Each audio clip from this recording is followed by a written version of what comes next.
Adventures of Huckleberry Finn, Tom Sawyer's Comrade. Chapter 1.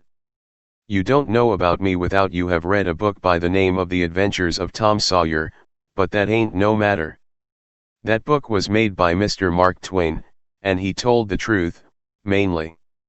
There was things which he stretched, but mainly he told the truth. That is nothing. I never seen anybody but lied one time or another, without it was Aunt Polly, or the widow, or maybe Mary.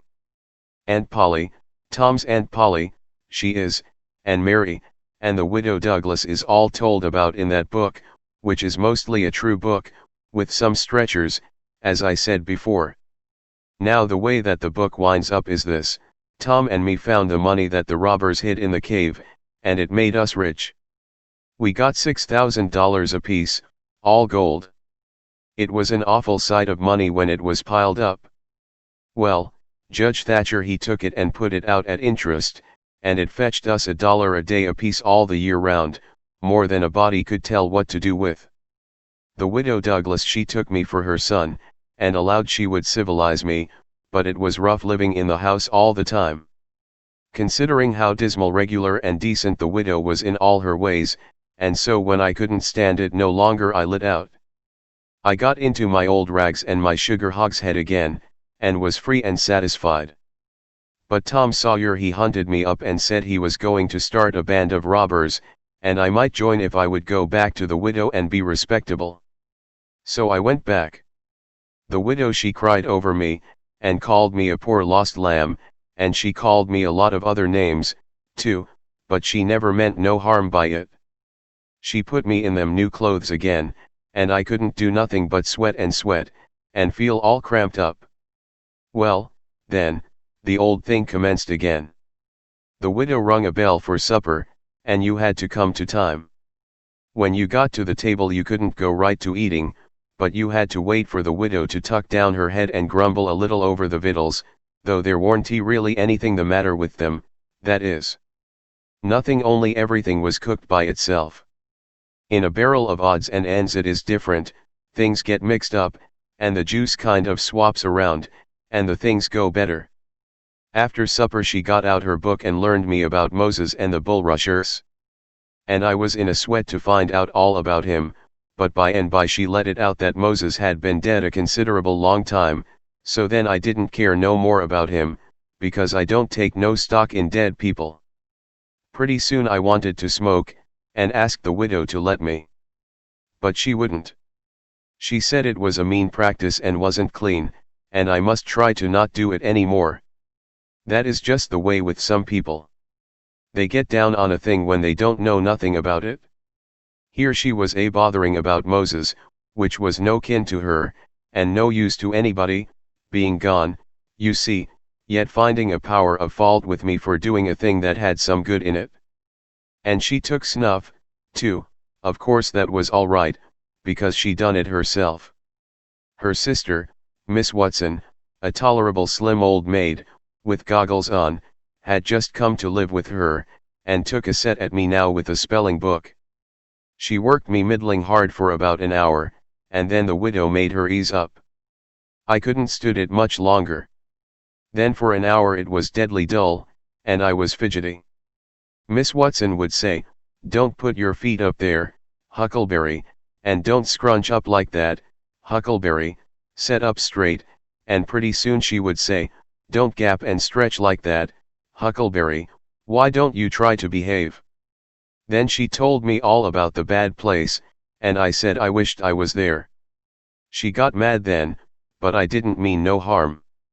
All I wanted was to go somewheres, all I wanted was a change, I warn't particular. She said it was wicked to say what I said she wouldn't say it for the whole world, she was going to live so as to go to the good place. Well, I couldn't see no advantage in going where she was going, so I made up my mind I wouldn't try for it.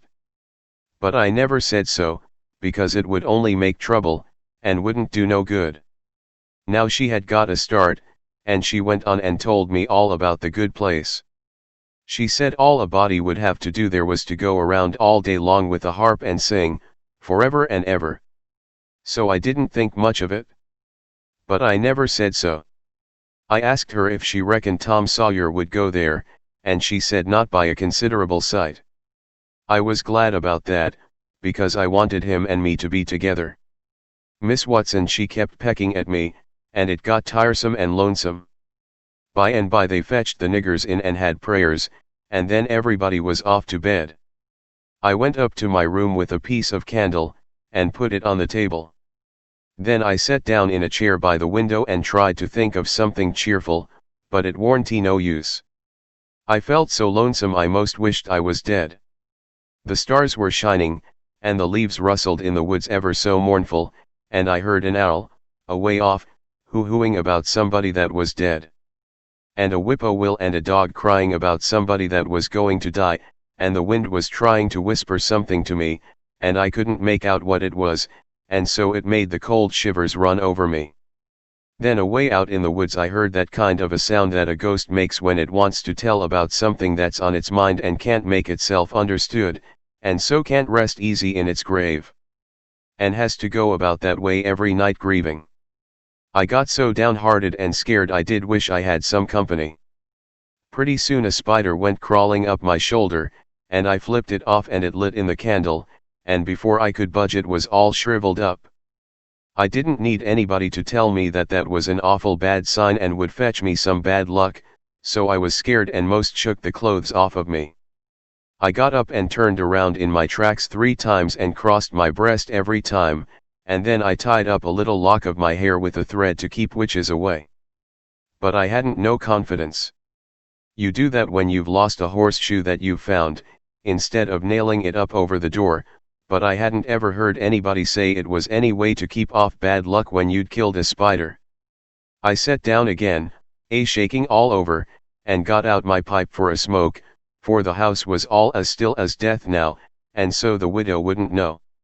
Well, after a long time I heard the clock away off in the town go boom, boom, boom, 12 licks, and all still again, stiller than ever. Pretty soon I heard a twig snap down in the dark amongst the trees, something was a-stirring. I sat still and listened. Directly I could just barely hear a me-yo. Me-yo. Down there. That was good. Says I, me-yo. Me-yo. As soft as I could, and then I put out the light and scrambled out of the window onto the shed. Then I slipped down to the ground and crawled in among the trees, and, sure enough, there was Tom Sawyer waiting for me.